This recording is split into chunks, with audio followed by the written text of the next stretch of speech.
Welcome to the evening news, one day before the European Tchoukball Championships finals.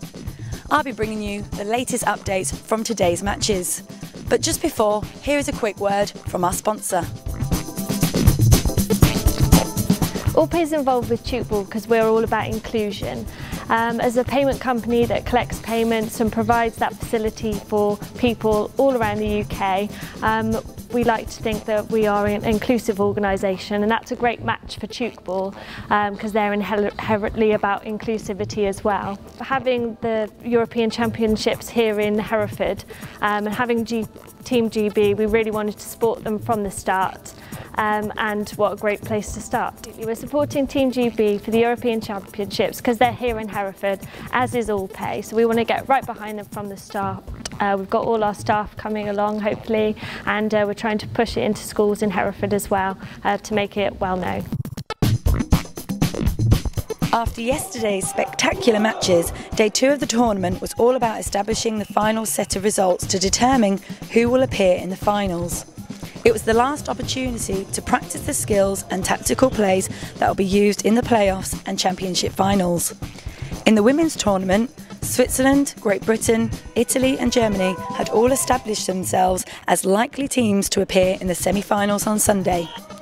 The priority for day 2 for these teams was therefore about developing their tactics and learning about the opposition in order to progress further. In the game between Switzerland women and the Italy women, the Italians needed a 12-point victory to come first before the semi-finals. Therefore, the Italian women were instead clearly focused on studying the Swiss women's game.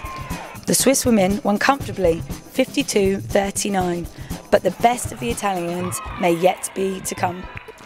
The 4 other games in the women's tournament produced no surprises, with all matches going to form.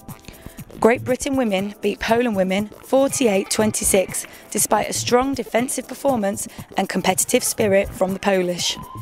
A strong Italy performance earned them a 55-26 victory against the Germany women. The Poland women battled hard but couldn't handle the strong technical ability of the Switzerland team, losing 68-16.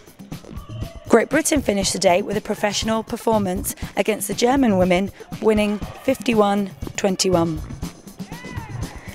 The men's tournament was much more open, with no semi-final stage.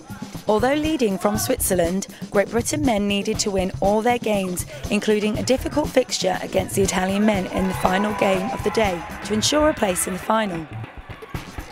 Austria then went on to beat Poland convincingly, 58-39.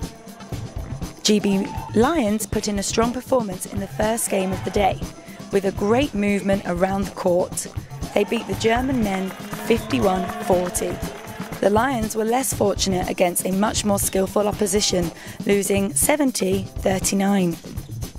The men's tournament otherwise went according to form, with reigning champions Switzerland winning their remaining fixtures, including Poland 59-44.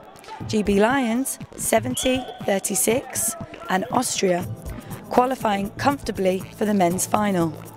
Great Britain men and Italy men both beat Germany in the afternoon, GB winning 65-36 and Italy winning 61-35, saving their energy for the showpiece match in the evening. The final match of the day was a spectacular event. Knowing that they had to win by at least 5 points, the Italian team played at a storming pace, surging to a lead of 6 points by the first period. Clearly shocked, GB responded with a much better second period, recovering by 3 points. With 5 minutes left, GB led by a point and appeared to be taking control, with strong defensive play and good shooting.